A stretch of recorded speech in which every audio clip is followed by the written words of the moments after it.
اللهم صل على سيدنا محمد وعلى آل سيدنا محمد كما صليت على إبراهيم وعلى آل إبراهيم في العالمين إنك حميد مجيد. أعوذ بالله من الشيطان الرجيم. بسم الله الرحمن الرحيم.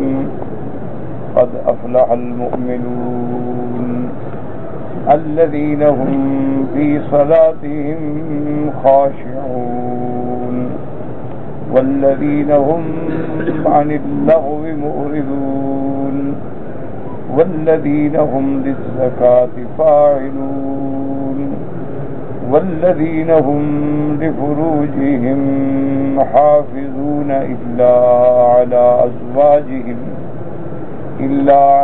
أزواجهم أو ما ملكت أيمانهم فإنهم غير ملومين.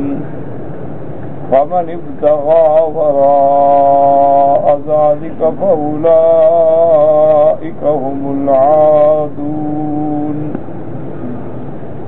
والذين هم لأماناتهم وعهدهم راعون والذين هم على صلواتهم يحافظون. أولئك هم الوارثون الذين يرثون الفردوس هم فيها خالدون.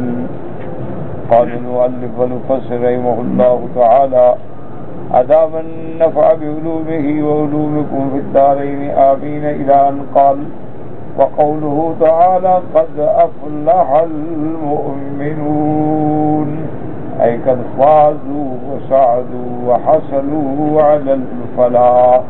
اب مفسر رحمۃ اللہ علیہ تفسیر بیان فرماتے ہیں: قد افلح المؤمنون. افلح منا فرماتے ہیں کہ تحقیق جو کامیاب ہو گئے، سعادت مند ہو گئے، اپنی مراد کو پا گئے. وهم المؤمنون، اور وہ کون ہے؟ ایمان والے. المتصفون بهذه الاوصاف، اور مومن کی صفت کیا ہے، نشانی کیا ہے جس کے اندر یہ صفتیں پائی جائیں. تو ہر بندہ جب قرآن کی آیات پڑھتا ہے تو اس میں تدبر کرے، غور کرے کہ کیا ایمان والوں کی نشانیاں ہمارے اندر ہیں. اگر ہیں تو کیا ساری ہیں، آدھی ہیں، کامل ہیں، ناقص ہیں، کتنا مکمل ہیں، تاکہ پھر وہ اندازہ کرے کہ کیا میں مومن کہلانے کا مستحق ہوں یا نہیں ہوں. اسی طرح حضور صلی اللہ علیہ وسلم نے فرمایا کہ آیت المنافق ثلاث، کہ منافق کی نشانیاں جو ہیں وہ 3 ہیں. فرمایا: اذا حدث کذب، جب بات کرے تو جھوٹی بات کرے. اذا وعد اخلف، جب وعدہ کرے تو وعدہ خلافی کرے. واذا اؤتمن خان، جب اس کے پاس امانت رکھی جائے تو خیانت کرے. وفی روایت اذا خاصم فجر، اور ایک روایت میں یہ ہے کہ جب جھگڑا کرے تو گالیاں بکے، فحش بکے. تو آدمی خود اندازہ کرے کہ کیا ہمارے اندر یہ نشانیاں تو نہیں ہیں کہ جب ہم بات کرتے ہیں تو جھوٹی کرتے ہیں، یا ہم وعدہ کریں تو پورا نہیں کرتے، یا ہم امانت میں خیانت کرتے ہیں، یا جب جھگڑا ہو تو ہم بد زبانی اور منہ سے گندگی نکالتے ہیں. تو کیا یہ نشانیاں تو نہیں ہیں؟ تو مانا ایک منافق ہے. اسی طرح ایمان کی نشانیاں، مومنوں کی نشانیاں اللہ نے یہاں قرآن میں بیان کی ہیں. تو ان کے بیان کرنے کا مقصد یہ ہوتا ہے کہ ہر بندہ اپنا محاسبہ کرے، اپنے نفس کا حساب کرے کہ میرے اندر کیا کیا نشانی ہے اور کیا نہیں ہے، اور جو کمی ہے پھر اس کو پورا کرنے کی کوشش کرے. پہلی نشانی یہ ہے کہ الذین هم فی صلاتهم خاشعون. قال علی بن ابی طلحہ بعد خاشعون خائفون ساکنون. سب سے پہلی نشانی جو اللہ نے ایمان والوں کی بیان کی کہ اپنی نماز میں خشوع کرنے والے. خشوع کیا ہے؟ اللہ سے ڈرنے والے اور اپنے نفس کو ظاہر باطن سکون کے ساتھ رکھنے والے، کہ اس کے اندر سکون بھی ہے کہ بلا وجہ حرکت نہیں، اور اللہ کا دل کے اندر خوف بھی ہے. تو اصولی بات یاد رکھیں کہ جب آدمی کو خوف ہوتا ہے تو پھر خشوع. اب دیکھیں نا مثلا استاد کا ایک دل میں ڈر ہوتا ہے، تو استاد جب کلاس میں ہے سارے بچے خاموش ہو جاتے ہیں، تو کیونکہ ان کا خوف دل میں بیٹھ جاتا ہے کبھی ہمارا استاد آ گیا. حالانکہ استاد کے کوئی 4 ہاتھ تو نہیں ہوتے کہ سارے بچوں کو مار لے گا، بچے اتنے جوان ہوتے ہیں استاد کو ایک تھپڑ مارے استاد مر جائے. لیکن استاد کی ایک اللہ نے ہیبت رکھی ہے دل میں، تو دلوں میں اگر ہیبت ہے تو فوراً، اگر استاد کا دل میں قدر ہی نہیں تو جو مرضی ہے استاد لیکچر دے رہا ہوگا وہ بکواس کر رہا ہوگا. تو اسی طرح اگر آپ کے دل میں اللہ کی عظمت ہیبت ہے اور آپ اللہ کی بڑائی اور کبریائی کا اعتراف کر کے کھڑے ہوتے ہیں کہ اللہ اکبر، تو اس کے بعد پھر آپ کے دل میں اگر صحیح خوف ہے تو سوال ہی پیدا نہیں ہوتا کہ آپ حرکت کریں، کبھی ادھر کھیلیں، کبھی ادھر کھیلیں، کبھی ادھر دیکھیں، کبھی ادھر دیکھیں. تو یہ چیزیں خشوع کے خلاف. ایک ہوتا ہے کہ کوئی ضرورت پیش آ گئی، مجبوری پیش آ گئی، وہ الگ بات. آج کل جیسے آدمی نماز میں کھڑے ہیں اور جناب وہ اپنے انگلیوں کو ٹھیک کر رہے ہیں، کوئی آدمی یوں کر رہا ہے، کوئی آدمی جیب چیک کر رہا ہے، بٹوا بھول تو نہیں گیا، مجھے جوال بھول تو نہیں گیا ہے، تو نماز تو نہیں ہے. اس کا معنی ہے کہ پہلی نشانی ہمارے اندر نہیں ہے. اصولی بات ہی اس لیے اللہ نے بیان فرمایا الذین هم فی صلاتهم خاشعون وقد روى المجاهد الحسن وقتادة والزهري وعن علي بن ابی طالب رضی اللہ تعالی عنہ الخشوع خشوع القلب.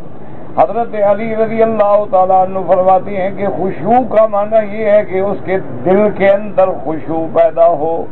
دل میں خشوع ہوگا تو سارے بدن میں آئے گا، اگر دل میں خشوع نہ ہو تو سارے بدن. اب دیکھیں نا کسی آدمی کی آپ کے دل میں عظمت ہے، وہ جب سامنے آئے تو آپ بڑے ادب سے بیٹھ جائیں. اچھا عظمت نہیں ہے، آپ ظاہر داری کر رہے ہیں، تو جب وہ دیکھ رہا ہے تو آپ ادب سے بیٹھے. ادھر دیکھے گا تو آپ کہیں کہ آپ گلے پڑ گیا وہ بات، کیونکہ دل میں عظمت نہیں. تو اس لیے کیا اللہ کا خوف آپ کے دل میں ہے؟ کہ اس بات پہ آپ توجہ کریں اور غور کریں اور سوچیں. حالت ہماری تو یہ ہے کہ نعوذ باللہ نعوذ باللہ نعوذ باللہ، ایک سپاہی کا جتنا خوف ہے نا ہمارے دل میں اتنا بھی اللہ کا نہیں. آپ کو یہ بات بظاہر بری لگے گی، لیکن مجھے آپ یہ بتائیں کہ اگر ایک سپاہی دیکھ رہا ہو آپ چوری کریں گے، آپ ڈاکہ ڈالیں گے، آپ زنا کریں گے، وہ دیکھ رہے ہیں. لیکن کیا مسلمان کا یہ عقیدہ نہیں ہے کہ ہمارا ہر عمل خدا دیکھ رہا ہے؟ تو اگر خدا کا ڈر ہو تو پھر وہ ناجائز کام کر ہی نہیں سکتا، اس کو تو یقین ہے میرا خدا دیکھ رہا ہے. اسی لیے حضرت عمر رضی اللہ تعالی عنہ گشت فرما رہے تھے، تو ایک ماں جو ہے وہ اپنی بیٹی کو کہہ رہی تھی کہ بیٹا دودھ میں پانی ملا دو. تو اس نے کہا کہ نہیں، حضرت عمر نے منع کیا ہے کہ کوئی آدمی مسلمانوں کو دھوکہ نہ دے، اور دودھ میں پانی کا ملانا جو ہے دھوکہ ہے. اور حضور فرماتے ہیں کہ جس نے دھوکہ دیا وہ میرے طریقے پر بھی نہیں. تو حضرت عمر نے، تو ماں نے کہا بیٹا حضرت عمر دیکھ رہے ہیں کہ ہم پانی ملا رہے ہیں. تو بیٹی نے کہا کہ حضرت عمر تو نہیں دیکھ رہے، لیکن حضرت عمر کا خدا تو دیکھ رہا ہے. اصل بات یہ ہے کہ کیا تمہارے دل میں اللہ کا خوف ہے؟ اور جب آپ نماز پڑھتے ہیں تو آپ کی توجہ جو ہے وہ اللہ کے ذکر کی طرف مرکوز ہے؟ اگر نہیں ہے تو بس ختم. آپ مثلاً آپ دیکھیں نا جی کہ آپ چائے بنا رہے ہیں، ایک چائے پیالی میں ڈالنی ہے، آپ توجہ نہ کریں تو چائے باہر گرے گی، ادھر گرے گی، ادھر گرے گی، کیونکہ توجہ مرکوز نہیں. تو اگر توجہ کا صحیح ارتکاز نہ ہو تو ایک پیالی چائے نہیں بن سکتی، ایک روٹی آپ نہیں بنا سکتے. تو خدا کی عبادت کیسے قبول ہو جائے؟ توجہ ہی نہیں. بس کھڑے ہو گئے نہ ہوئے تو نہ ہوئے، یہ بھی نہیں پتا امام صاحب کیا پڑھ رہے ہیں. اچھا بھی ہمیں ترجمہ نہیں آتا تو کم از کم حروف پہ غور کرتے تو کھڑے رہے نا کہ امام صاحب کچھ پڑھ تو رہے ہیں نا، چلو سمجھ نہیں آ رہا. تو جب تک یہ خشوع پیدا نہ ہو، اسی لیے نماز ہماری نماز نہیں بنتی، اسی لیے ہماری نمازوں میں وہ حلاوت نہیں پیدا ہوتی، اسی لیے ہماری نمازوں میں وہ عظمت و ہیبت پیدا نہیں ہوتی. ورنہ تو آدمی اللہ کی نماز پڑھے، اللہ کی طرف لو لگا لے، اللہ کی طرف اپنے توجہ کو مبذول کر لے، تو کیسے ہو سکتا ہے کہ پھر نماز کا فائدہ نہ ہو؟ یہ تو ہو نہیں سکتا ہے. یعنی اس لیے بعض علماء نے مثال دی ہے کہ کسی آدمی کو بخار آ جائے نا، تو آپ ڈاکٹر کے پاس جائیں تو وہ چیک کرے گا ٹمپریچر، وہ کہیں جی بخار ہے، وہ کہے گا بابا بخار کوئی بیماری نہیں، یہ تو علامت ہے کہ اندر کہیں انفیکشن ہے. اب دیکھیں، آپ ایسا کریں کہ میں لکھتا ہوں بلڈ تحلیل کروائیں، آپ لیبارٹری میں لے جائیں، ہم چیک کریں کہ آپ کا مسئلہ کیا ہے. گلا خراب ہے، پیٹ خراب ہے، آنتیں خراب ہیں، اندر کہیں نہ کہیں گڑبڑ ہے جس کی علامت بخار ہے. اگر اندر انفیکشن نہ ہو تو بخار کیوں آئے؟ آپ نے کہا جی سر میں درد ہے، انہوں نے کہا بابا سر میں درد جو ہے کوئی وجہ ہے نا، کیوں درد؟ اچھا آپ ٹیسٹ کرائیں گے. تو اگر انفیکشن کا اتنا اثر ہے کہ انفیکشن تو ہے گلے میں، بخار ہے سارے بدن پر، تو تمہارا ایمان اگر دل میں ہے تو اس کا اثر بدن پہ کیوں نہیں ظاہر ہوتا؟ اس کا معنی یہ ہے کہ اگر انفیکشن نہ ہو تو بخار نہیں ہوگا. اگر ہمارے سر سے لے کر پاؤں تک ایمان کی کوئی علامت ظاہر نہیں ہو رہی تو معنی اندر ایمان نہیں ہے، صرف نام ہے. اسی لیے آپ دیکھیں گے کہ بڑے بڑے تابعین صحابہ میں ایسے لوگ بھی گزرے ہیں کہ نماز پڑھ رہے ہیں اور ان کے تیر بدن سے کھینچ کے نکالے گئے، ان کو پتہ بھی نہیں لگا، محسوس ہی نہیں ہوا کہ تیر نکلا. یعنی اندر کیا ہے؟ بس توجہ اللہ کی طرف ہے، بس ختم، بات ختم ہو گئی. اللہ تبارک و تعالیٰ کی طرف توجہ ہے تو کسی اور طرف خیال کے جانے کا سوال ہی پیدا نہیں ہوتا. اسی طرح حضور سیدنا محمد الرسول اللہ صلی اللہ علیہ وسلم کے صحابہ ہیں، جب قرآن پڑھ رہے ہوتے تھے تو قرآن میں ڈوب جاتے. جہاں قرآن میں کوئی آیت آ گئی جہنم کی، عذاب کی، وعید کی، اتنا ڈر جاتے تھے کہ بیمار ہو کے بستر پہ گر جاتے. ہم 30 پارے قرآن پڑھ لیں تو کوئی اثر نہیں ہوتا، 2.25 لاکھ دفعہ آیت کریمہ پڑھ لیں تو کوئی اثر نہیں ہوتا. یہ تو دل کے بہلانے کی باتیں ہیں نا جی، کہ جی آدمی بلا لو، 200 400 50 60 طالب بلا لو، ان کو پیسے دے دیں گے اور 1.25 لاکھ آیت کریمہ پڑھانی ہے. اور تمہیں آیت کریمہ پر ایمان ہو تو خود پڑھو. تم شارٹ کٹ ڈھونڈنا چاہتے ہو کہ کرائے کے لوگ بلا لوں اور ایک ہی مجلس میں 1.25 لاکھ ہو گیا. ہر کام میں شارٹ کٹ ہے نا جی، کہ 12 ربیع الاول کو جھنڈیاں لگا لو، لائٹنگ کر دو، جیسے لیڈر خوش ہو جاتے ہیں اللہ کا نبی بھی خوش ہو جائے کہ میرا استقبال کیا انہوں نے، جاؤ جناب تمہاری شفاعت کر دے. نماز نہ پڑھو، کیوں؟ وہ تو ہم نے خوش کرنا ہے نا. یہ شارٹ کٹ ڈھونڈنے والی باتیں ہیں. نماز ہو تو تبدیلی کیسے نہ؟ جب اللہ کا قرآن کہتا ہے کہ ان الصلاۃ تنہی عن الفحشاء والمنکر، اور اللہ نے کلام مؤکد فرمائی ان الصلاۃ، تحقیق نماز جو ہے وہ بڑے بڑے گناہوں سے اور بڑے بڑے منکر سے روکنے والی ہے. تو اب ہم نماز پڑھتے ہیں جھوٹ بول رہے ہیں، نماز پڑھتے ہیں خیانت کر رہے ہیں، نماز پڑھتے ہیں سود کھا رہے ہیں، نماز پڑھتے ہیں غیبت کر رہے ہیں، نماز پڑھتے ہیں ایک دوسرے کو کافر بنا رہے ہیں، نماز پڑھتے ہیں ایک دوسرے سے لڑائیاں لڑ رہے ہیں، نماز پڑھتے ہیں سوچ رہے ہیں کہ پیسہ کیسے بنے گا، دولت کیسے آئے گی، پیسہ کیسے بنے، تو نماز کیوں نہیں روک رہی؟ اس لیے کہ نماز نہیں بنی۔ نماز جب تک صحیح نہ، اب دیکھیں نا جی، آپ کے گاڑی ہے، بڑی اچھی گاڑی ہے، اس کے بریک ہیں، لیکن لیدر کام نہ کر رہے ہوں، آپ لاکھ بریک دبا رہے ہیں، بریک نہیں لگ رہا، کہ وہ لیدر ہی نہیں ہے تو لگے کیا؟ لوہے کو لوہا ٹکرائے گا تو کیا کرے گا؟ تو جب نماز بنے تو گناہوں سے روکے گا۔ اسی لیے لکھتے ہیں کہ حضرت بایزید بستامی رحمت اللہ علیہ اللہ کے بہت بڑے اولیاء میں گزرے، ان کی خدمت میں کسی شاگرد نے کہا کہ حضرت بازار گناہ میں کوئی طوائف آئی ہے اور اتنا خوبصورت ہے، اتنا اللہ نے اس کو حسن و جمال دیا ہے کہ بڑے بڑے لوگوں کے بیٹے جو ہیں برباد ہو رہے ہیں اور تباہ ہو رہے ہیں، جو ایک جھلک دیکھتا ہے پاگل،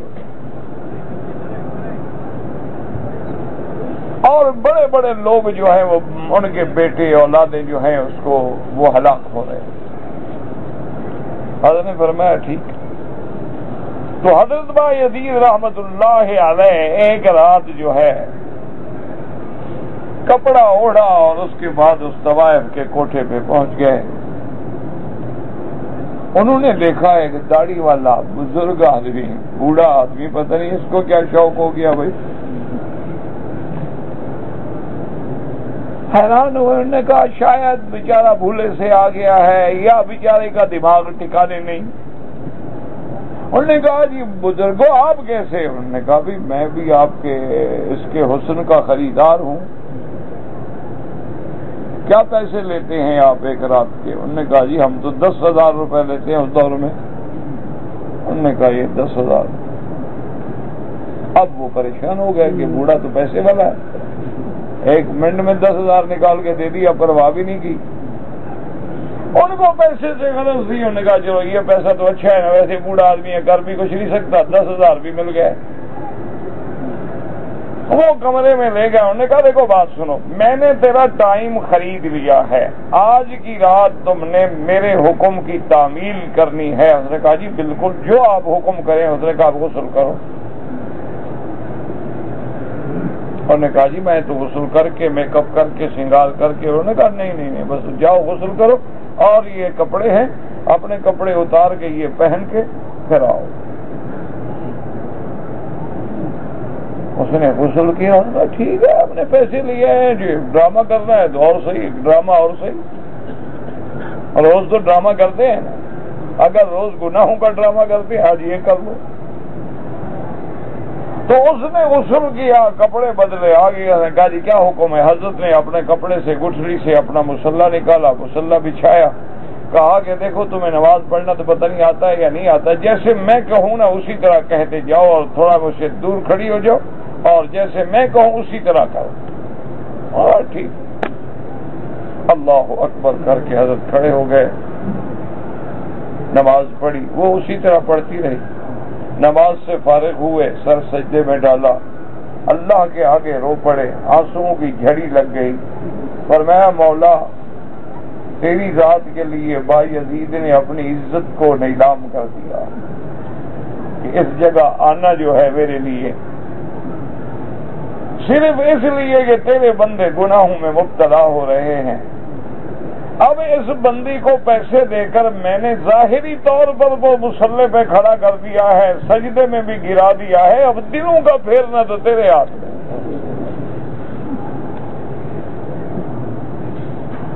ظاہر داری تو میں نے کر دی ہے، اب یہ تھوڑا ہوتا ہے کہ ہر پیر ہر مرشد کے ہاتھ میں تیرے دل کو پھیر دے، اور ظاہر داری کرتے ہیں بیچارے، اچھا بھی قرآن پڑھو، اچھا بھی وظیفہ پڑھو، اچھا بھی ذکر کرو، اچھا بھی اتنے دن ہمارے ساتھ رہو، یہاں رہو، کوشش ہوتی ہے، باقی دلوں کا معاملہ تو اللہ کے ہاتھ میں ہے۔ حضرت نے دعا کی اور روتے رہے اور روتے رہے، اور آخر شب کا وقت آیا، فارغ ہوئے اور فرمایا کہ بیٹی میرا وقت بھی ختم ہونے والا ہے اور میں بس اسی لیے آیا تھا، السلام علیکم، میں جا رہا ہوں۔ اس نے کہا بیٹی بھی کہاں ہے؟ تو پھر بیٹی کو یہاں کوٹھے پہ چھوڑ کے جا رہے ہو، مجھے بھی لے چلو۔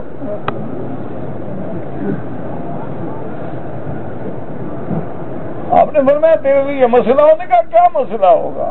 ان کو تو میں کھلاتی ہوں، یہ مجھے تھوڑا کھلاتے ہیں، بس میں نے توبہ کر لی ہے، آج کے بعد میری شکل بھی کوئی نہیں دیکھے گا۔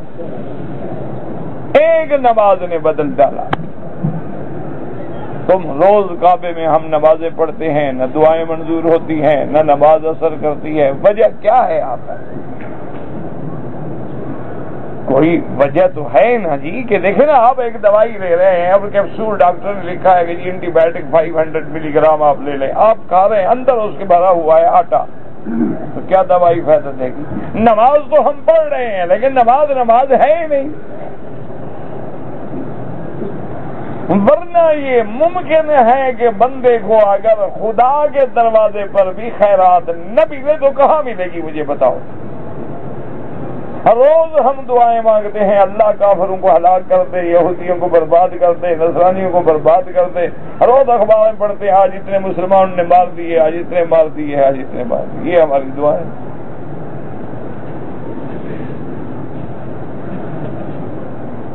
وجہ کیا ہے آپ؟ حضرت علی عن الحضرمی رحمت اللہ علیہ تابعی ہیں، آپ بیٹھے ہیں، لشکر کی قیادت فرما رہے ہیں، 5000 کا لشکر ہے،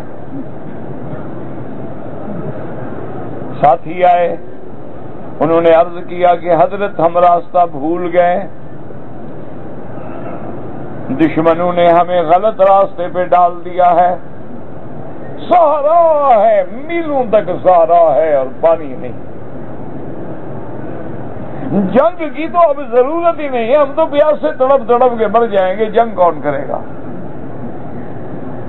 حضرت علی الحضرمی نے فرمایا کیوں گھبراتے ہو، کوئی مسئلہ ہی نہیں، اٹھ کے 2 رکعت نماز پڑھی، درود شریف پڑھا اور یہی یا علی یا عظیم یا علیم یا حلیم یا علی یا عظیم یا علیم یا حلیم یا علی یا عظیم یا علیم یا حلیم انزل علینا الغیث ولا تجعلنا من القانطین۔ آپ نے اللہ کے یہ 4 نام لیے، اللہ سے دعا مانگی، اللہ تیرے بندے ہیں، تیرے رستے میں جہاد پہ نکلے ہیں، اگر تو مارنے پہ راضی ہے ہم مرنے پہ راضی ہیں، اگر زمین کا پانی نہیں ملتا تو آسمانوں میں پانی تو ختم نہیں ہو گیا، پانی برسا رحمت کا۔ جو لشکر میں ہیں وہ کہتے ہیں ابھی آپ نے ہاتھ زمین پہ نہیں ڈالے کہ بادل جوش میں آ گئے،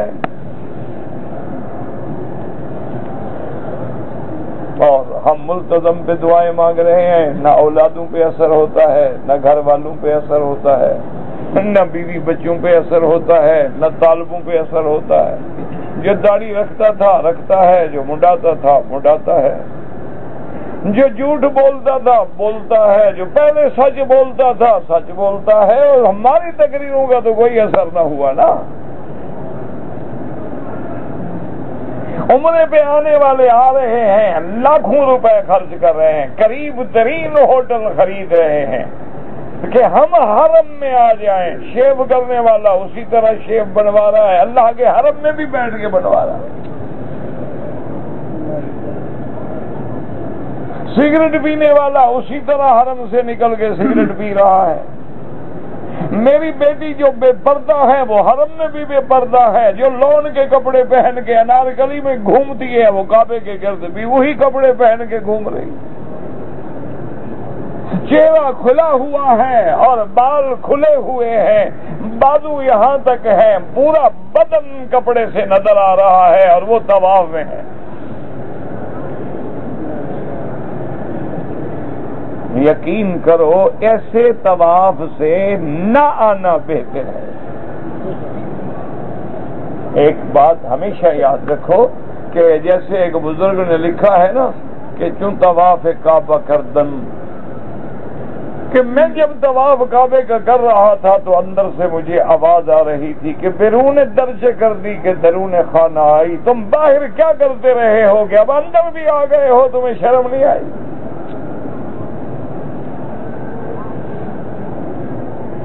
جو زمین بس سجدہ کردم، پھر میں زمین پہ جب سجدہ کیا تو زمین نے پکارا کہ مجھے کیوں ریا کے سجدے کر کے خراب کر رہے ہو؟ کتنے لوگ ہیں جو ہمارے بڑے بڑے آفیسر ہیں، یا یقین کریں کہ وہ لاکھوں میں ایک عمرے پہ آتا ہوگا، ورنہ رشوت کے پیسے،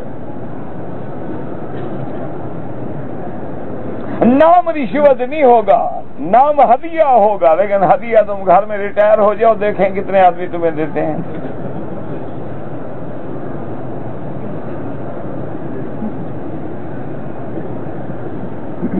اس لیے پہلی چیز یہی ہے، پہلی صفت ڈھونڈ لو، ہے کہ نہیں ہے تو پھر اللہ سے مانگو۔ الذین هم فی صلاتهم خاشعون وقد قال ابراہیم النخعی وقال الحسن البصری، حضرت ابراہیم النخعی بھی یہی فرماتے ہیں، حضرت حسن بصری رحمۃ اللہ علیہ فرماتے ہیں، کان خشوعهم فی قلوبہم، ان کے دلوں میں اللہ کا ڈر ہے، وغضوا بذلک ابصارهم، اس ڈر کا اثر ہے کہ آنکھیں جھک گئی ہیں، وخفضوا الجناح، اور بالکل تواضع کے اختیار کر رہے ہیں، کیونکہ دل میں جب تک خشوع نہ ہو بدن میں خشوع پیدا نہیں ہو سکتا۔ وقال محمد بن سیرین کان اصحاب رسول اللہ صلی اللہ علیہ وسلم يرفعون ابصارهم الى السماء في الصلاة فلما نزلت هذه الآية قد أفلح المؤمنون والذين هم في صلاتهم خاشعون خفضوا أبصارهم إلى موضع سجودهم۔ محمد بن سیرین فرماتے ہیں کہ حضور کے صحابہ جب نماز پڑھتے تھے تو کبھی کبھی آسمانوں کی طرف بھی دیکھ لیتے تھے، لیکن جب یہ آیت نازل ہوئی کہ نہیں نماز میں خشوع، تو اس کے بعد پھر انہوں نے نظریں اپنے سجدے کی جگہ پہ گاڑ دی کہ خشوع ظاہر بھی ہو اور باطن بھی ہو۔ اور اس کے بعد فرماتے ہیں قال محمد بن سیرین وکانوا یقولون لا یجاوز بصرہ مصلاہ فإن كان قد اعتاد النظر فليغمض۔ اب جناب فرماتے ہیں محمد بن سیرین کے صحابہ فرماتے تھے کہ نماز پڑھنے والے کی نظر جو ہے اپنے مصلی سجدے کی جگہ سے تجاوز نہ کرے، اور اگر کوئی ایسی عادت اس کو ہو گئی ہے نظر ادھر ادھر ہٹانے کی تو آنکھیں بند کر لے، وہ بہتر ہے کہ ادھر ادھر نہ تانکتا پھرے نہ جھانکتا پھرے کہ نماز پڑھ رہا ہے لیکن نظر ادھر ادھر جا رہی۔ رواہ ابن جریر ابن ابی حاتم ثم رواہ ابن جریر ورطاء ابن ابی رباح ایضا مرسلا ان رسول اللہ صلی اللہ علیہ وسلم كان يفعل ذلك حتى نزل هذه الآية والخشوع في الصلاة انما يحصل لمن فرغ قلبه لها واشتغل بها اما اداها وآثرها على غيرها وحينئذ تكون راحة له وقرة عين۔ اب مفسر رحمۃ اللہ علیہ فرماتی ہیں کہ نماز میں خشوع کس بندے کو حاصل ہوتا ہے؟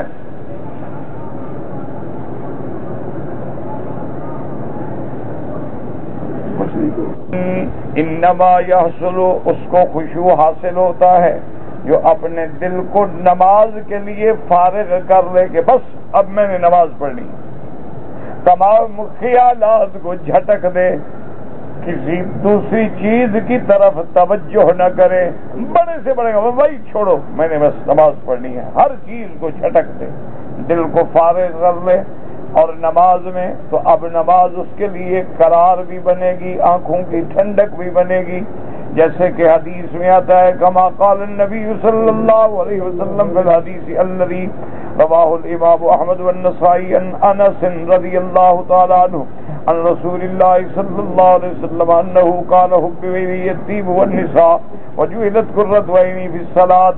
میرے آقا نے فرمایا کہ دنیا میں اللہ نے میرے دل کے اندر خوشبو کی محبت ڈالی ہے، حضور کو خوشبو بڑی پسند تھی۔ خوشبو جو ہے یہ بھی ایمان کی علامت ہے، اور مومن جو ہے نظیف ہوتا ہے، پاک ہوتا ہے، طاہر ہوتا ہے، طیب ہوتا ہے، تو حضور کو خوشبو، اور زیادہ اس زمانے میں خوشبو جو ہے وہ مشک، عنبر، عود اور گلاب، یہ خوشبوئیں حضور کے زمانے میں استعمال ہوتی تھی۔ زیادہ جو ہے وہ مشک آتا تھا، اس کے بعد عنبر، اور اس کے بعد گلاب اور عطر عود اور یہ سب چیزیں ہندوستان سے، اس زمانے میں بھی ہندوستان سے جاتی تھی۔ کیونکہ ہند جو ہے یہ بہت پرانا تاریخی ایک ملک ہے. تو آپ نے فرمایا اللہ تبارک و تعالی نے وجعلت قرۃ عینی فی الصلاۃ، اللہ نے میری آنکھوں کی ٹھنڈک جو ہے نماز بنائی ہے. اللہ تبارک و تعالی نے مجھے پاکیزہ عورتوں بیوی کی محبت بھی عطا فرمائی ہے. تو آنکھوں کی ٹھنڈک نماز کب بنے گی کہ ہر خیال کو جھٹک دو اور اپنی توجہ کو عبادت میں مرکوز کرو. بالکل خیالات ادھر ادھر کیوں، یاد رکھو کہ دو خیال کبھی نہیں غالباً، خیال جب بھی ہوگا ایک ہوگا. اچھا اور آئے گا، آپ اس کو نکال دیں گے تو پھر اور خیال آ جائے گا. لیکن جب آپ ایک خیال پہ اپنے آپ کو جما لیں تو دوسرا داخل ہی نہیں ہو سکتا. تو جب آپ کے دل و دماغ میں یہ بات آ گئی ہے کہ میں اللہ کے دربار میں کھڑا ہو رہا ہوں اور اللہ اکبر، اور اس کے بعد آپ ایک ایک حرف پہ غور کر رہے ہیں تو پھر نماز میں خشوع پیدا ہوگا. وقال الامام احمد حدثنا وکیع قال حدثنا مسعر عن عمرو بن مرة عن سالم بن ابي الجعد ان رجل من اسلم قبیلہ ہے ان رسول اللہ صلی اللہ علیہ وسلم قال یا بلال رحنا بالصلاۃ، حضور پاک جب وقت ہوتا تو فرماتے کہ بلال اذان تاکہ نماز پڑھیں اور ہمیں راحت ملے، چین ملے، آرام ملے. وقال الامام احمد بن محمد بن حنفیہ قال دخلت معاویہ سحر لنا بالانصار فحضرت الصلاۃ وقال یا جاریۃ ائتنی بوضوء لعلی اصلی فاستری فرآنا انکرنا علیہ ذلک وقال سمعت رسول اللہ یقولکم یا بلال فرحنا بالصلاۃ. وہ فرماتی ہیں ہم ایک انصاری کے گھر میں آئے، وحضرت الصلاۃ، نماز کا وقت ہو گیا تو ان نے اپنی نوکرانی سے فرمایا یا جاریہ پانی لے آؤ تاکہ میں نماز پڑھوں، وضو کروں تاکہ مجھے آرام ملے. کہتے ہیں کہ ہم نے اپنے دل میں ان کے اس لفظ کو نہ سمجھا اور برا جانا کہ اچھا نماز پڑھ کے آرام کرنا چاہتا ہے، کیا مطلب. تو اس نے کہا کیوں بات کرے، حضور نے فرمایا تھا حضرت بلال سے ارحنا بالصلاۃ، مانا یہ ہے کہ ذکر اللہ ہے، نماز معراج مومن ہے. اور اس کے بعد اس کے لیے ایک یقین کریں کہ جب آدمی کو معراج ہو جائے وہ خوش ہوگا یا تکلیف ہوگی؟ ہاں جی، تو نماز ہے مومن کا معراج. تو نماز کے بعد اگر تمہیں راحت نہ ملے، سکون نہ ملے تو مانا ہے کہ معراج نہیں ہوا، مانا راستے میں آ گیا، یا تو ہماری گاڑی فیل ہو گئی یا ہماری آنکھیں ناکام ہو گئی، ہمیں معراج نصیب ہوا نہیں. ورنہ آدمی کو معراج مومن ہے. نماز اللہ کے ساتھ جوڑنے والی چیز ہے، تو اس کے بعد بھی نہیں جڑا ہے تو مانا سکون نہیں آیا. اب دیکھو نا کسی تھانے دار کے پاس کام ہو اور آپ کی ایس پی سے یاری لگ جائے تو آپ کہتے ہیں یار وہ فکر کیوں کرتے ہو یار، ایس پی میرا دوست ہے، تھانے دار کی کیا طاقت ہے. تو اگر اللہ سے دوستی لگ جائے اور پھر بھی تمہارا تعلق اور یقین نہ بنے تو مانا یہی ہوا نا کہ نہیں بنی دوستی، صرف ایک رسمی بات ہے. ورنہ جن لوگوں کا اللہ سے تعلق بن جاتا ہے ان کے لیے پھر دنیا کیا چیز ہے. اس لیے ایک بزرگ کو خبر دی گئی کہ آپ کے بچے کے گھر میں اللہ نے اولاد دی، فرمایا الحمدللہ. تھوڑی دیر کے بعد خبر ملی کہ آپ کے فلاں رشتہ دار فوت ہو گئے، فرمایا الحمدللہ. تو ساتھیوں نے کہا عجیب بات ہے، مر گئے ہیں تو حضرت خوش ہیں، پیدا ہو رہے ہیں تو حضرت الحمدللہ. انہوں نے فرمایا میں نے نہ مرنے پہ کہا نہ پیدا ہونے پہ کہا، میں نے اپنے دل پہ توجہ کی کہ دل تو نہیں بگڑا، دل کا تعلق اللہ سے قائم ہے یا نہیں ہے. دل اپنے حال پہ تھا. میں نے کہا الحمدللہ، اللہ کا شکر ہے تیرا تعلق جڑا رہے، دنیا تو آئے گی جائے گی، کو مرے گا کو پیدا ہوگا، یہ تو اللہ کا نظام ہے. اصل بات تو یہ ہے کہ اے دل زندہ تو نہ مر جائے. اسی لیے کسی نے کہا ہے نا کہ اے دل زندہ تو نہ مر جائے، زندگانی عبارت ہے تیرے جینے سے. اور دل کی زندگی کیا ہے؟ الا بذکر اللہ تطمئن القلوب. جب تک اللہ کے ذکر کی ضرب نہ لگے دل پہ اس وقت تک یہ ٹھیک نہیں ہوتا. کپڑے جو ہے نا دیکھا نہیں دھوبی مارتے ہیں ان کو، جتنا گندگی زیادہ اتنا زیادہ ماریں گے. تو ہمارے دل بھی اتنے گندے ہو چکے ہیں کہ جب تک اللہ کے ذکر کی ضرب نہ لگے اس وقت تک یہ ٹھیک نہیں ہو سکتے. والذین هم عن اللغو معرضون، یہ دوسری صفت ہے. لغو مانا کیا؟ باطل. وهو يشمل الشرك كما قاله بعض المعاصي كما قاله آخرون وما لا فائدة فيه من الأقوال والأفعال. ایمان والوں کی صفت یہ ہے کہ شرک سے ہٹنے والے، ہر باطل سے ہٹنے والے، ہر گناہ کے کام سے ہٹنے والے، ہر اس بات سے بھی بچنے والے جس بات کا فائدہ کوئی نہ ہو، جس بات میں فائدہ نہیں. بیٹھے گپے مارے 6 گھنٹے گپے مارے، ساری رات بیٹھے ہیں، کیا ہے جی؟ تاش کھیل رہے ہیں. ساری رات بیٹھے ہیں، کیا ہے جی؟ کہ لڈو کھیل رہے ہیں، پتہ نہیں کو گڈو کھیل رہے ہیں، پتہ نہیں کیا کھیل رہے ہیں. ساری رات بیٹھے ہیں، گندی فلمیں لگی ہوئی ہیں، آنکھیں اندھی ہو جائے، 5 نمبر کی اینک لگ جائے، لیکن فلم پہ بیٹھا ہے. اور نماز پڑھنے کے لیے اگر کہہ دو تو پہلے تو اٹھے گا نہیں، اگر اٹھے گا بھی تو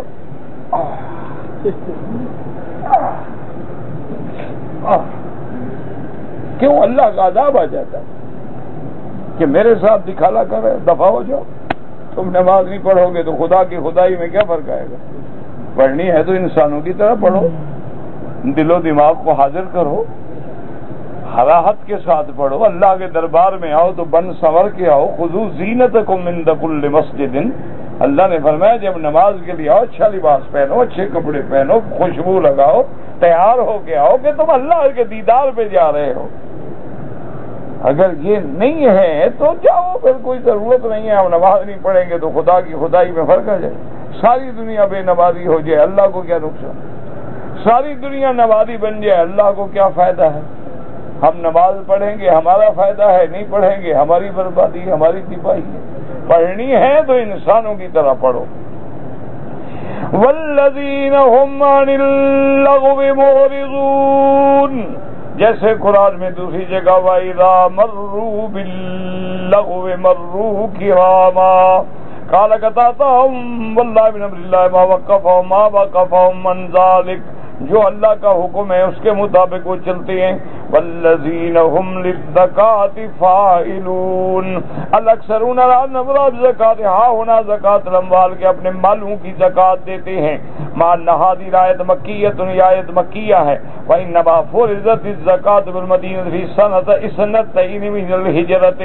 حالانکہ زکات جو ہے ہجرت کے دوسرے سال فرض ہوئی ہے. والظاہر ان التي فرضت بالمدینہ انما هي ذات النصب والمقادیر الخاصۃ. اب مفسر فرماتا ہے کہ مدینے میں تو اصل زکات کی تفصیل آئی، حکم آیا، مقدار آئی، نصاب آیا. مطلقاً دینا جو ہے اس کا حکم مکے میں ہو چکا تھا، جیسے سورۃ المزمل میں بھی موجود ہے.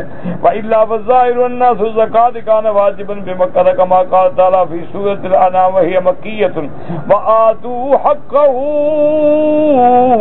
يَوْمَ حَصَادِهِ، کہ جس دن تیرے فصل کٹنے کا وقت ہو مسکینوں کو بھی ان کا حق دیا کرو. وَقَدْ يَحْتَمِلُ أَن يَكُونَ الْمُرَادُ بِالزَّكَاةِ هَا هُنَا زَكَاةَ النَّفْسِ مِنَ الشِّرْكِ وَالدَّنَسِ. اور بعض علماء نے فرمایا کہ یہ مال کی زکات نہیں ہے، اس سے مراد یہ ہے کہ اپنے نفس کو شرک سے، باطل سے، بدعات سے پاک کرو. جیسے اللہ فرماتے ہیں قَدْ أَفْلَحَ مَن زَكَّاهَا وَقَدْ خَابَ مَن دَسَّاهَا.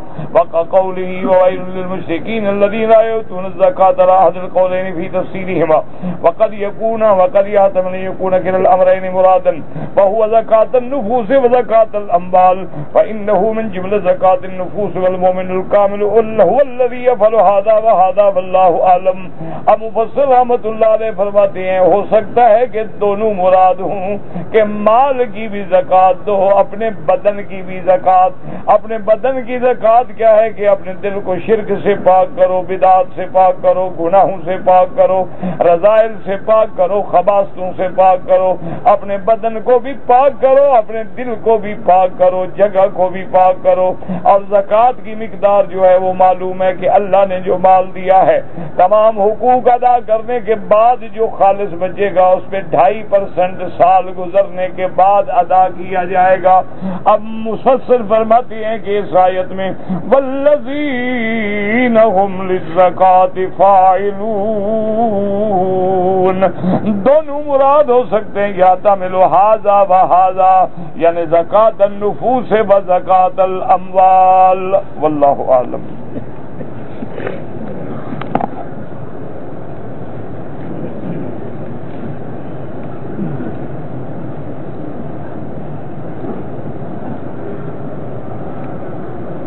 کہتے جی کہ خواب کی حقیقت کیا ہے؟ خواب حقیقت ہے، اور خواب جو ہیں وہ کئی قسم کے ہوتے ہیں۔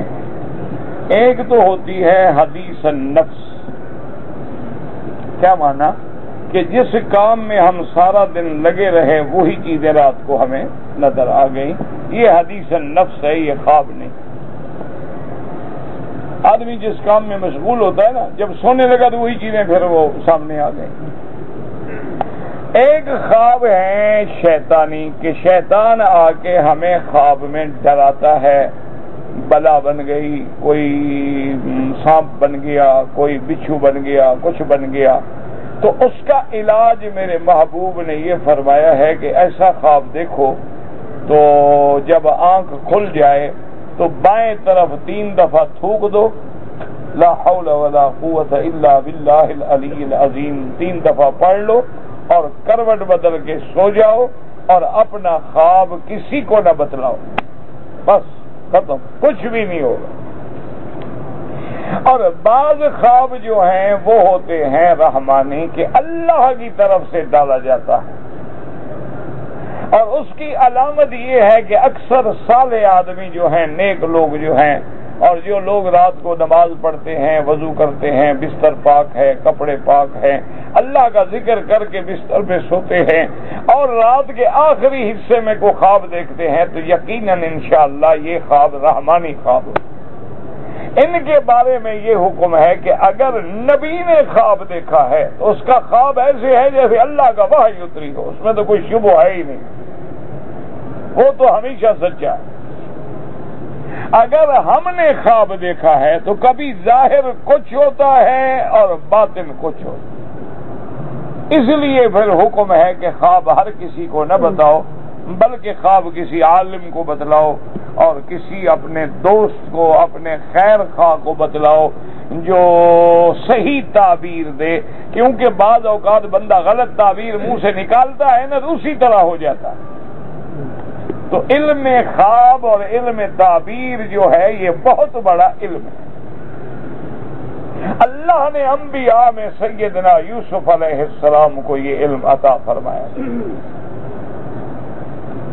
اسی طرح انبیاء علیہم السلام میں میرے محبوب دو عالم سیدنا محمد مصطفیٰ صلی اللہ علیہ وسلم کو بھی خواب کی تعبیر سے بڑا تعلق تھا، بلکہ آپ روزانہ صبح نماز کے بعد پوچھتے تھے ہل احد منکم رآ رؤیا، کسی نے خواب دیکھا ہو تو بھائی بتلاؤ۔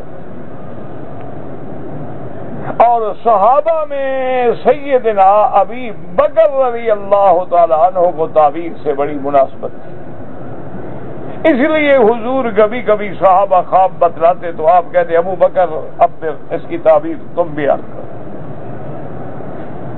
تو خواب سچے بھی ہوتے ہیں اور خواب جھوٹے بھی ہوتے ہیں، خواب ایک حقیقت ہے، اسی لیے کہ اللہ نے قرآن میں فرمایا کہ سیدنا ابراہیم الخلیل علیہ السلام نے اپنے بیٹے کو کیا فرمایا تھا کہ انی ارا فی المنام، بیٹا میں نے خواب دیکھا ہے کہ میں تمہیں ذبح کر رہا ہوں، فانظر ماذا تری، اب تم غور کرو اور مجھے جواب دو میں کیا کروں۔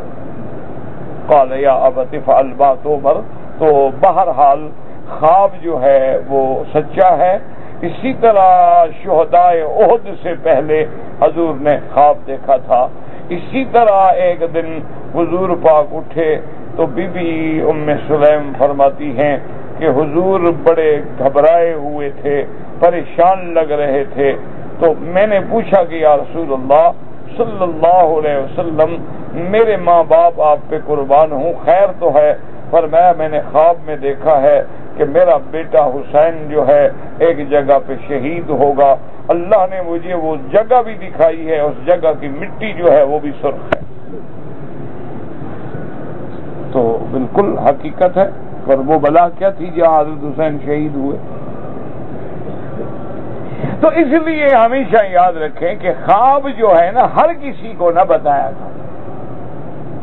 خواب جب دیکھو تو کسی عالم سے ذکر کرو تاکہ اس کی تعویل، اس کی تعبیر وہ اچھے انداز میں دے سکے.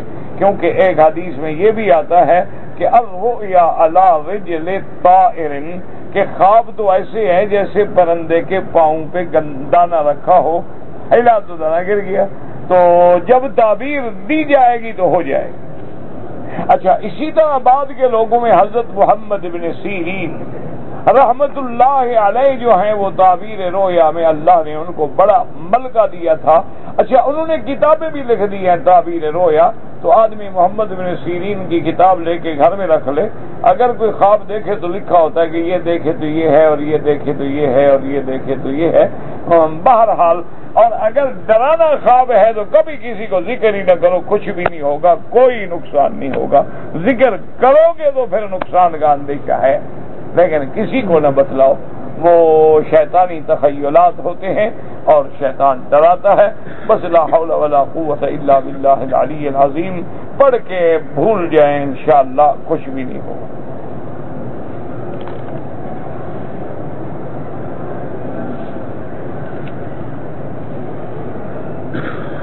میں نے عمرہ ادا کیا ہے لیکن اس طرح نہیں پھروایا، میں نے ٹک لگا. میرا بھائی اگر تھوڑے سے بال، یعنی 2-3 بال ادھر سے، 2-3 ادھر سے، 2-3 ادھر سے، پھر تو دم پڑ گئی. بال بھی کٹواؤ، ایک بکری دم بھی ادا کرو. اور اگر چاروں طرف سے کافی بال کٹوائے ہیں پھر دم نہیں پڑے گی. لیکن افضل یہ ہے کہ اس طرح پھرواؤ.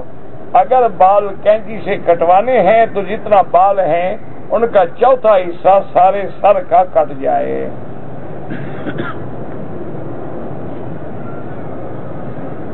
اگر فجر کی نماز کھڑی ہو گئی، ہم مسجد میں داخل ہوئے تو اب نماز میں مل جائیں، سنت نہ پڑھیں.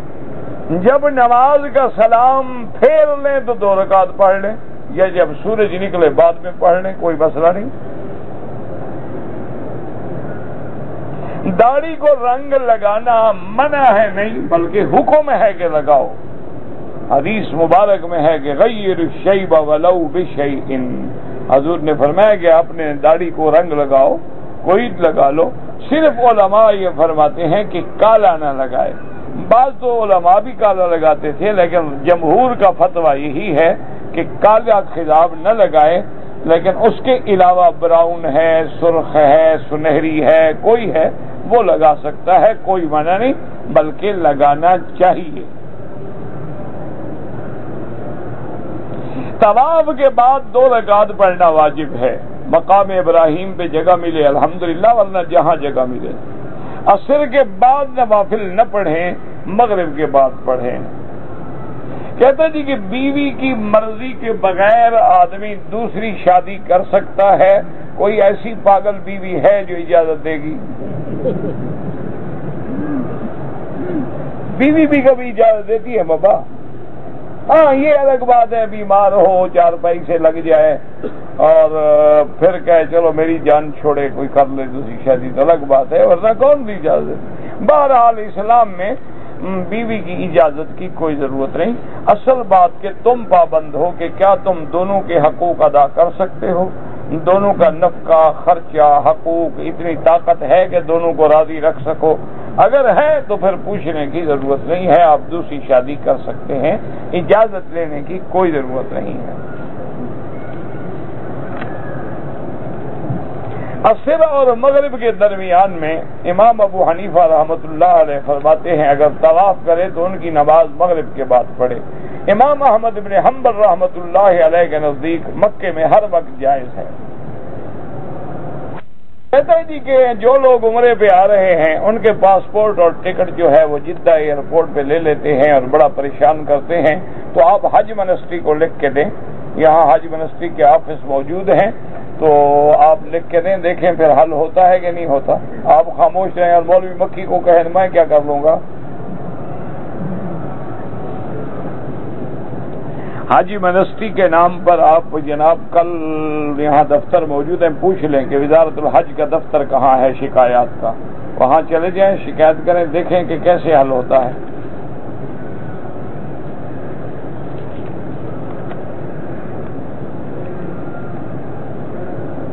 نماز ہم نے نیت کر لی، مجھ سے اگلی صف میں جگہ خالی ہے، تیرا سینہ کعبے سے نہ پھرے اور بہت زیادہ فاصلہ بھی نہ ہو، 1-2 قدم، تو اگلی صف میں چلے جاؤ۔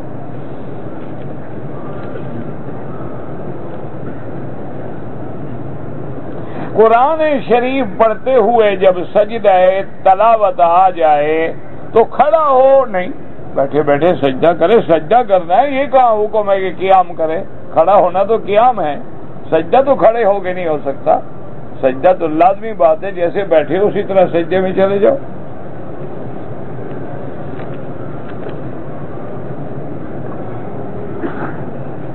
ہر نبی پر موت آئی ہے، بالکل ہر نبی پہ موت آئی ہے، انک میت وانہم میتون، کل من علیہا فان، ہر چیز پر قابل فنا، کل نفس ذائقۃ الموت، ہر جاندار نے موت کا ذائقہ چکھنا ہے، یہ تو قرآن ہے۔ وما محمد الا رسول قد خلت من قبلہ الرسل افإن مات او قتل، اللہ نے فرمایا میرا مدنی بھی تو ایک رسول ہے، آپ سے پہلے بھی رسول گزرے جو فوت ہو گئے، تو کیا اگر میرے مدنی فوت ہو جائیں یا شہید ہو جائیں تو تم دین چھوڑ دو گے؟ ہر انبیاء پہ موت آتی ہے، یہ کیسے کہا ہے موت نہیں آتی؟ لوگ کہتے ہیں کہ انسان سب سے بڑا ناپاک ہے، غلط کہتے ہیں۔ اللہ فرماتا ہے کرمنا بنی آدم خلقنا الانسان فی احسن تقویم۔ عورت اور مرد کی نماز میں فرق ہے، بڑا فرق ہے، کوئی ایک فرق ہے، مرد امام بن سکتا ہے، عورت امام نہیں بن سکتی، مرد اقامت کہہ سکتا ہے، عورت نہیں کہہ سکتی، مرد کے لیے اگلی صفیں افضل ہیں، عورت کے لیے پیچھے کی صفیں افضل ہیں، مرد پہ جمعہ فرض ہے، عورت پہ جمعہ واجب نہیں، ایک فرق تھوڑا ہے۔ نماز پڑھتے ہوئے ہم ہل جل سکتے ہیں، خود نہ ڈانس کرتے رہیں، مجبوری ہے، کوئی پاؤں ہٹ گیا تو کوئی بات نہیں، ہمارے لوگوں کو عادت ہو گئی ہے نا، قرآن شریف پڑھیں گے، یہ تو گناہ ہے، یہودیوں کی عادت ہے، گناہ ہے قرآن پڑھتے ہوئے ہلنا، عادت ہے۔ اسی طرح آپ نماز پڑھو اور ہلو، کیوں بھائی ہل رہے ہیں، کوئی ڈانس کر رہے ہیں؟ نماز سکون کا نام ہے، اللہ اکبر، بس سکون۔ اسلام کہتا ہے تیری نظر نہ ہلے تم بدن ہلاؤ گے۔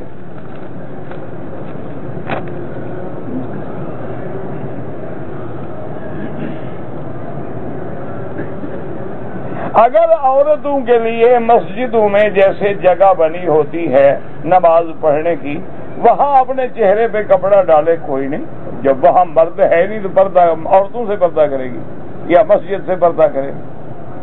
بھائی جب وہ جگہ الگ ہے، عورتوں کے لیے مخصوص ہے، اس میں کوئی مرد آگے نہیں آتا، پھر پردے کی کیا ضرورت ہے؟ عورت جماعت کے ساتھ نماز پڑھ سکتی ہے، بالکل پڑھ سکتی ہے، لیکن امام نہ بنا دینا عورت کو، رہے مقتدی۔ کیا عورت کو بال کاٹنا جائز ہے؟ یہ فیشن کے طور پہ کٹواتی ہیں، ان پہ اللہ کی لعنت ہے۔ اللہ فرماتا ہے میں نے حج میں تیرے بالوں کی حفاظت کی ہے، تمہیں ویسے کٹواتے ہوئے حیا نہیں آیا؟ یعنی مرد سر پہ اس طرح پھروائے، عورت تھوڑے سے بال کاٹ دے بس اس کا احرام کھل گیا۔ اللہ نے تو حج اور عمرے میں تیرے بالوں کی عزت رکھی ہے، اور تم بیوٹی پارلر میں جا کے کٹنگ کروا رہی ہو تو پھر اللہ کی لعنت کی حقدار بن رہی ہے۔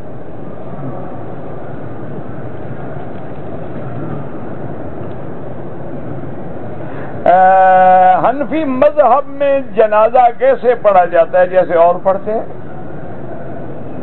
حنفی کوئی رکوع سجدہ تو نہیں کرتے، جیسے تم پڑھتے ہو ویسے حنفی پڑھتے ہیں۔ تفسیر قرآن میں معارف القرآن یا مودودی صاحب کی تفہیم القرآن بہرحال سب اچھی ہیں، لیکن معارف القرآن جو ہے وہ سکھا آدمی کی لکھی ہوئی ہے اور زیادہ قابل اعتماد ہے۔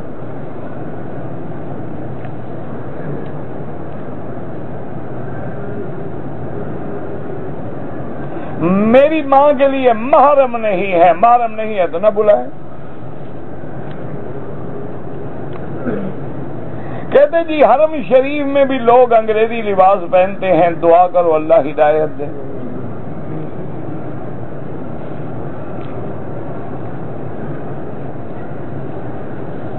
سفر نماز میں سنتیں نفل سب معاف ہیں، مؤکدہ بھی اور غیر مؤکدہ بھی، لیکن تمہارے پاس وقت ہے، پڑھو گے تو اللہ ثواب دیں گے۔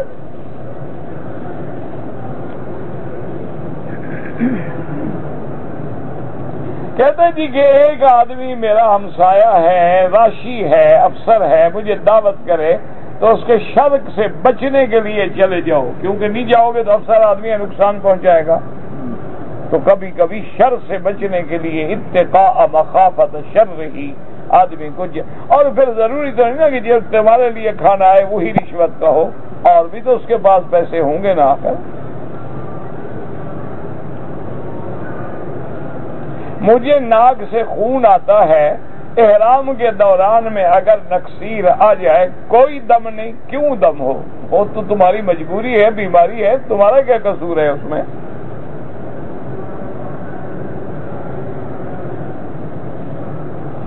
سفر کے دوران نماز ظہر چھوٹ جائے یا چھوڑ دی جائے، کیوں چھوڑ دی جائے؟ پڑھیں، گناہ ہے، چھوڑ دی جائے کہ اصل امام کے ساتھ پڑھوں گا، یہ کیا بات ہے؟ اگر کوئی عورت احرام کے بغیر میقات سے آ جائے یا تو فوراً میقات میں جا کے دوبارہ عمرہ کرے، فوراً، یہ نہیں کہ 8 دن کے بعد۔ اگر نہیں ہے تو پھر دم بھی دینا پڑے گا اور عمرہ بھی قضا کرنا پڑے گا۔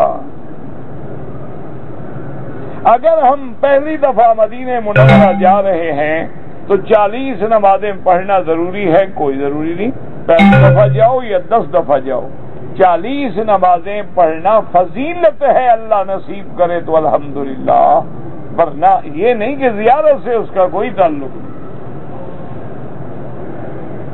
کہتے ہیں کہ بعض لوگ عمرے پہ آتے ہیں، پھر یہاں مزدوریاں کرتے ہیں، چھپ جاتے ہیں، اپنے ملک کو بھی بدنام کرتے ہیں، اپنے آپ کو بھی خراب کرتے ہیں۔ ایسا نہیں کرنا چاہیے۔ جو آدمی جس کام کے لیے آئے، عمرے کے لیے عمرہ کرے، توکل اللہ، حج کیا توکل اللہ، کام کے لیے آئے تو ورک پرمٹ پہ آئے۔ تجارت میں کتنے حد تک نفع کریں جو دوسرے کے لیے بھی نقصان نہ ہو اور تیرے لیے بھی نہ ہو؟ لا ضرر ولا ضرار، اس طرح تجارت کرو کہ تمہیں بھی معقول فائدہ ملے اور دوسرے کے لیے بھی معقول زیادتی ہو۔ ایسا نہ ہو کہ اب 1 ریال کی چیز 200 کی بیچ دو۔ آج کل تو کاریگر اسی کو کہتے ہیں نا، 2 نمبر کی گھڑیاں لے کے کھڑے ہو جائیں گے، 5 ریال کی لیتے ہیں، 50 کی بیچ دیتے ہیں۔ انا للہ و انا الیہ راجعون۔ کہتے ہیں جی کہ اللہ کے گھر میں جو لوگ کھجوریں رکھتے ہیں، قہوہ پلاتے ہیں، چائے پلاتے ہیں، یہ صدقہ ہے، کوئی نہیں، ہر آدمی پی سکتا ہے، بڑا بھی، چھوٹا بھی، غریب بھی، امیر بھی۔ وہ اسی لیے لاتے ہیں کہ لوگ افطار کریں، روزہ رکھیں، کوئی خیرات نہیں ہوتی۔ بعض لوگ کہتے ہیں کہ مدت رضا 2 سال ہے، بعض کہتے ہیں 2.5 سال، سب کہتے ہیں 2 سال ہے۔ آپ کو غلط فہمی ہے۔ حولین کاملین لمن اراد ان یتم الرضاعہ، صرف امام ابو حنیفہ فرماتے ہیں کہ 2.5 مہینے ہو سکتا ہے، یہ نہیں کہتے کہ ہے۔ بات کو سمجھا کرو نا، اب تم نہ سمجھو تو امام صاحب کا کیا گناہ ہے؟ وہ کہتے ہیں کہ کبھی کبھی یہ ہے، وہ کہتے ہیں کہ بھی اپنا آدمی کو دیکھنا چاہیے کہ اگر حمل 6 مہینے کا ہو یا حمل 9 مہینے کا ہو، وہ کہتے ہیں کہ اصل بات یہ ہے کہ اٹھانا یا دودھ پلانا، تو اس وجہ سے وہ فرماتے ہیں کہ 2.5 مہینے تک بھی متجاوز ہو سکتی ہے، میں نے آپ کو بتایا نا کہ جہاں حلال حرام کا مسئلہ ہو امام صاحب بڑے ڈرتے ہیں. وہ کہتے ہیں مثلاً ایک بچے کی عمر تھی 2.5 سال، اس نے ایک عورت کا دودھ پی لیا تو بھائی رضا ثابت ہو گیا، بس آئندہ تاکہ حرام میں نہ پڑے.